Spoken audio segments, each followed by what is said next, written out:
Hey everybody, what's up? Welcome to activate your inner light. दोस्तों, activate your inner light में आपका स्वागत है।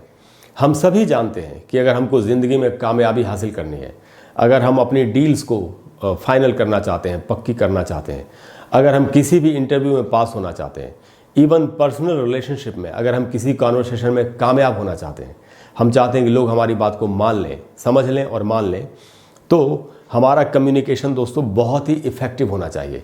अच्छा दोस्तों, अपने कम्युनिकेशन को इफ़ेक्टिव बनाने के लिए वैसे तो बहुत सी चीज़ें सीखनी होती हैं, लेकिन इसका एक टेक्निकल एस्पेक्ट होता है, इसका एक टेक्निकल पहलू है। इस टेक्निकल एस्पेक्ट को सीखना हमारे लिए बहुत ज़रूरी है। आज की क्लास में दोस्तों हम इसी टेक्निकल एस्पेक्ट के बारे में समझने की, सीखने की इसको कोशिश करेंगे। बहुत ही यूज़फुल और बहुत ही इन्फॉर्मेटिव सेशन है दोस्तों। आपको एंड तक पूरे वीडियो को ध्यान से देख के हर बात को ठीक से समझ लेना चाहिए। तो आज जो दोस्तों हम टॉपिक कवर करने जा रहे हैं आज के सेशन में, वो है स्पीकिंग इफेक्टिवली, कि हम कैसे प्रभावशाली तरीके से हम दूसरों के साथ बातचीत कर सकते हैं। अच्छा दोस्तों, इसके लिए आपको कुछ बेसिक बातें समझनी होंगी। पहली बात तो ये है दोस्तों कि हमारी जो लैंग्वेज है, हमारी जो मदर टंग है, वो है हिंदी, या हमारी मदर टंग जो भारत की कोई दूसरी लैंग्वेज है, दूसरी भाषाएं जो हैं, जैसे पंजाबी है, गुजराती है, मराठी है, कोई भी भाषा है, ये हमारी मदर टंग हो सकती है। ये जितनी भी भाषाएं, हिंदी और भारत की दूसरी जितनी भी भाषाएं हैं, इनको हम कैसे बोलते हैं, जो गति है भाषा की वो थोड़ी तेज़ होती है। वही बात यहाँ कही गई है दोस्तों कि we speak at a fast pace. Pace का मतलब होता है गति। आप जानते ही हैं कि हम भारत की जो भाषाएं, हिंदी और दूसरी भाषाएं, उनको तेज़ गति से बोलते हैं। तेज़ गति से अगर हम अपनी भाषा को बोल रहे हैं तो एक हद तक ठीक है, हालांकि वहाँ भी ध्यान देने की ज़रूरत है, लेकिन एक हद तक फिर भी ठीक है। लेकिन जैसे ही हम इंग्लिश पर आते हैं तो दोस्तों इंग्लिश हमारे लिए एक फॉरेन लैंग्वेज है।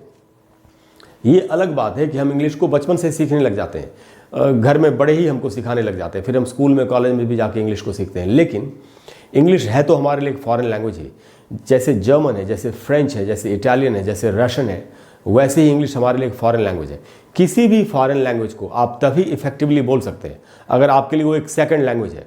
अगर आपकी मदर टंग नहीं है तो उसको तभी इफेक्टिवली बोला जा सकता है जब when you speak slowly and clearly, अगर आप उस लैंग्वेज को धीमी गति से और बिल्कुल स्पष्ट तरीके से बोल रहे हैं, तभी ही उस लैंग्वेज में किए गए कम्युनिकेशन को इफेक्टिव बनाया जा सकता है।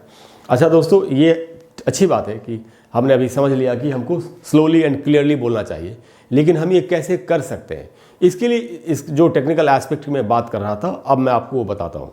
इसके लिए क्या करना पड़ेगा दोस्तों, हमको जो रेट ऑफ स्पीच है अपने बोलने का, रेट ऑफ स्पीच का मतलब होता है दोस्तों बोलने की गति, भाषा की गति, जिस गति से हम उसको बोल रहे हैं उसको रेट ऑफ स्पीच कहते हैं। तो हमको अपनी रेट ऑफ स्पीच के ऊपर ध्यान देना पड़ेगा कि हम किस गति से भाषा को बोल रहे हैं। तो यह है दोस्तों वर्ड्स पर मिनट, WPM इसका अब्रीविएट शॉर्ट फॉर्म है। तो वर्ड्स पर मिनट, एक मिनट में हम कितने वर्ड्स बोल रहे हैं, ये जानना हमारे लिए बहुत ज़रूरी है कि कितने वर्ड्स हमको बोलने चाहिए और हम कितने बोल रहे हैं, कहाँ हमको काट छाट करनी है। तो दोस्तों जो आइडियल रेट ऑफ स्पीच है, जो आइडियल रेट ऑफ स्पीच होना चाहिए, ये एक इनफॉर्मल बातचीत की मैं आप से चर्चा कर रहा हूँ कि अगर आप इनफॉर्मल बातचीत कर रहे हैं तो आइडियल रेट ऑफ स्पीच क्या होना चाहिए। तो वो है दोस्तों 140 to 160 वर्ड्स पर मिनट, यानी हमको एक मिनट में 140 से लेके 160 वर्ड्स तक हमको बोलने चाहिए। अब हम कैसे काउंट करेंगे कि एक मिनट में मैं कितने वर्ड्स बोल रहा हूँ, दोस्तों ये आप कर सकते हैं। मैं अभी आपको बताता हूँ कि ये कैसे हो सकता है। अच्छा दोस्तों, ये था जब आप एक इनफॉर्मल बातचीत कर रहे हैं।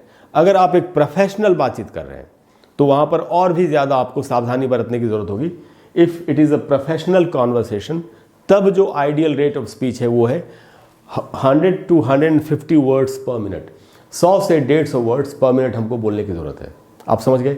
अगर एक इनफॉर्मल कॉन्वर्सेशन है तो हमको 140 to 160 वर्ड्स पर मिनट बोलना चाहिए। वो that is an ideal rate of speech, वही आइडियल रेट ऑफ स्पीच है। लेकिन अगर हम एक प्रोफेशनल कॉन्वर्सेशन कर रहे हैं तो हमको 100 to 150 वर्ड्स पर मिनट बोलने की ज़रूरत होती है। अच्छा दोस्तों, ये हम कैसे कर सकते हैं, जो भी मैं आपसे कह रहा था कि हम कैसे काउंट करेंगे कि मैं कितने वर्ड्स बोल रहा हूँ। तो दोस्तों इसका एक तरीका है, वो तरीका ये है कि अभी रिकॉर्डिंग डिवाइसेस हर किसी के पास अवेलेबल है। इवन मोबाइल फ़ोन्स में लगभग हर मोबाइल फ़ोन में रिकॉर्डिंग की सुविधा होती है। तो you can record your speech, आप अपनी स्पीच को रिकॉर्ड कर सकते हैं और उसके बाद एंड एनालाइज और उसके बाद आप उसकी एनालिसिस कर सकते हैं। यानी हर वर्ड को 1 मिनट में घड़ी में देख के आप उसको काउंट कर सकते हैं मिनट्स को, वर्ड्स को, कि मैंने 1 मिनट में कितने वर्ड्स बोले, और उसी के हिसाब से प्रैक्टिस करके आपको इस रेट ऑफ स्पीच को हासिल करना है। Informal conversation 140 to 160, professional conversation 100 to 150 words पर मिनट। ये आप कर लेंगे, अगर आप चाहेंगे तो ज़रूर कर सकते हैं। तो दोस्तों, अपनी आवाज़ को रिकॉर्ड करना है, अपनी बातचीत, आवाज़ को से मेरा मतलब है अपनी बातचीत को रिकॉर्ड करना है और इस लेवल पे पहुंचना है। उसके बाद क्या है दोस्तों कि एक बहुत ही इंपॉर्टेंट पॉइंट ये है कि जब भी हम किसी सीरियस मुद्दे के बारे में बातचीत कर रहे हो, जैसे आपकी डील अब फाइनल होने, आप सेल्स में अगर हैं और आप एक क्रूशल स्टेज पर हैं, आप सेल्स क्लोज करने के करीब हैं, तो आपको क्या करना चाहिए? आपको you should pause during talking about something serious. अगर कोई सीरियस मुद्दा चल रहा है, कोई भी सीरियस मुद्दा हो सकता है वो, तो आपको बीच में पॉजेज लेने चाहिए उन पॉइंट्स पर जो बहुत ही इंपॉर्टेंट है। कॉन्वर्सेशन के पॉइंट्स बोलने वालों को मालूम होते हैं कि ये मैं अभी कौन सी इंपॉर्टेंट बात बोलने जा रहा हूँ। ये बोलने वाले को, सुनने वाले दोनों को मालूम होता है। इसके बारे में मैं आपको ज़्यादा नहीं बता पाऊंगा, क्योंकि जो इंसान वहाँ बैठ के बातचीत कर रहा होता है वही बेस्ट जज होता है कि मेरे लिए सबसे इंपॉर्टेंट पॉइंट कौन सा है। तो वो तो आप खुद जज करेंगे। तो अगर कोई भी ऐसा इंपॉर्टेंट मुद्दा है जिस पर आप बात कर रहे हैं, तो you should take pause during talking about something serious. ये आप समझ गए। यहाँ पर एक there is a word of caution, यहाँ पर एक सावधानी का वर्ड मैं आपको बता दूं कि बहुत ज़्यादा पॉजेज, अननेसेसरी पॉजेज नहीं लेने चाहिए। ये भी आपको ध्यान रखना है। ऐसा ना हो कि आपका रेट ऑफ स्पीच नीचे गिर के 40 to 60 वर्ड्स पर मिनट पे चला जाए। फिर उससे क्या होगा? इससे नुकसान ये होता है कि हमारी बातचीत बिल्कुल डेड हो जाती है, उस कॉन्वर्सेशन का कोई नतीजा नहीं निकलता, कोई फ़ायदा नहीं होता। हमको इस बात का भी ध्यान रखना है। तो हम जब हम पॉजेज ले रहे हैं, तो हमारे सब कॉन्शियस में ये बात रहनी चाहिए कि हमको पॉज उतना ही लेना है जितना वहाँ पर बहुत ही स्वाभाविक, बहुत ही नेचुरल लगता है। तो इस बात का आपको ध्यान रखना है। उसके बाद दोस्तों, जो आखिरी पॉइंट है, इस पॉइंट को मैं दुनिया का सबसे इंपॉर्टेंट पॉइंट कहूँगा। क्यों? क्योंकि इसमें क्या है दोस्तों, पहले पॉइंट समझ लेते हैं, फिर मैं आपको बताता हूँ। इसमें लिखा है दोस्तों, express emotions with your words. आप जो भी वर्ड बोल रहे हैं उसके पीछे जो भी इमोशन होना चाहिए वो आपकी आवाज़ में दिखना चाहिए, रिफ्लेक्ट होना चाहिए। आपको उसको एक्सप्रेस करने की ज़रूरत होती है। Express your emotions with your words while speaking. अगर कोई भी वर्ड आप बोल रहे हैं और उसके पीछे, अगर आप कोई ऐसा वर्ड बोल रहे हैं जिसके पीछे खुशी की भावना है, ऐसा वर्ड है जो खुशी को बताता है, तो आपको ऑब्वियसली आपकी आवाज़ में खुशी होनी चाहिए, आपके चेहरे पे चमक होनी चाहिए, आपकी आंखों में चमक होनी चाहिए, आपके चेहरे पे एक स्माइल होनी चाहिए और आवाज़ से खुशी का भाव झलकना चाहिए। वैसे ही दोस्तों, अगर कोई ऐसा वर्ड हम बोल रहे हैं जिसके पीछे कुछ नाराज़गी है या दुख है, तो वैसे ही भावना आनी चाहिए।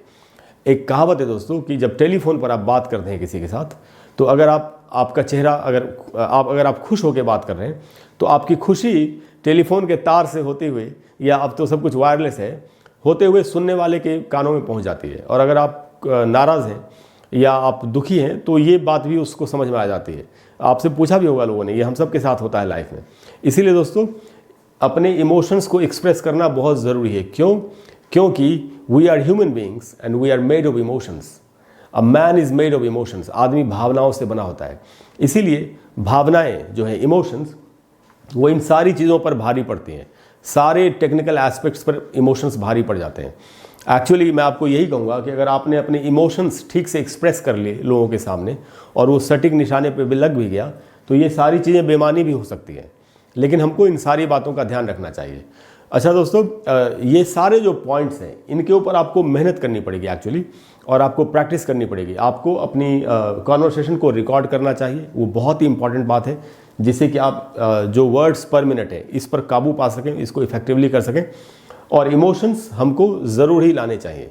जैसे अगर मेरे पेट में दर्द है, तो मैं इस बात को ऐसे नहीं बोल सकता मेरे पेट में दर्द है, इसका कोई मतलब नहीं है।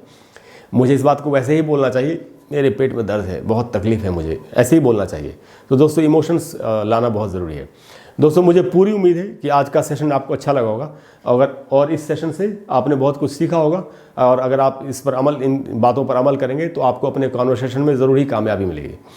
दोस्तों, अगर कोई भी ऐसा टॉपिक है जिस पर आप चाहते हैं कि मैं आपके लिए एक वीडियो बना दूं, आपको कुछ बातें बता दूं, तो आप नीचे कमेंट बॉक्स में उसको लिख सकते हैं। चाहे वो सेल्स एंड मार्केटिंग का है, चाहे कस्टमर सर्विस की चीज़ है, चाहे personality development, soft skills, effective speaking के ऊपर है, तो मैं एक वीडियो आप उस पर आपको बना करके देने की कोशिश करूँगा।